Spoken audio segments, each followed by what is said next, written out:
ಮಂಗಳೂರಿನ ಹಂಪನಕಟ್ಟೆಯ university college ಮುಂಭಾಗ ಗುಜ್ಜಿರಿ ಅಂಗಡಿಯಲ್ಲಿ ಬೆಂಕಿ ಕಾಣಿಸಿಕೊಂಡಿದ್ದು, ಅದರ ಪಕ್ಕದಲ್ಲಿರುವ ವಸ್ತ್ರ ಮಳಿಗೆಗೂ ಬೆಂಕಿ ಆವರಿಸಿಕೊಂಡ ಘಟನೆ ಇಂದು ಬೆಳಗ್ಗೆ 4 ಗಂಟೆ ಸುಮಾರಿಗೆ ನಡೆದಿದೆ.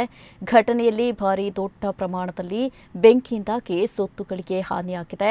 ಗುಜ್ಜಿರಿ ಅಂಗಡಿಯಲ್ಲಿ ಆರಂಭದಲ್ಲಿ ಕಾಣಿಸಿಕೊಂಡ ಬೆಂಕಿ ಬಳಿಕ ಸಮೀಪದ ವಸ್ತ್ರ ಮಳಿಗೆಗೂ ವ್ಯಾಪಿಸಿದೆ ಎನ್ನಲಾಗಿದೆ. ಬಳಿಕ ಪಾಂಡೇಶ್ವರ ಅಗ್ನಿಶಾಮಕ ಹಾಗೂ ಬಂಟ್ವಾಳ ಅಗ್ನಿಶಾಮಕ ದಳದ ಅಧಿಕಾರಿಗಳು ಹಾಗೂ ಸಿಬ್ಬಂದಿ ಬೆಂಕಿ ಆರಿಸುವಲ್ಲಿ ಹರಸಾಹಸ ಪಡಬೇಕಾಯಿತು. ಮೇಲ್ನೋಟಕ್ಕೆ ಗುಜ್ಜಿರಿ ಅಂಗಡಿಯಲ್ಲಿ ಶಾರ್ಟ್ ಸರ್ಕ್ಯೂಟ್ನಿಂದಾಗಿ ಅನಾಹುತ ನಡೆದಿರುವ ಸಾಧ್ಯತೆ ಇದೆ ಎನ್ನಲಾಗಿದೆ.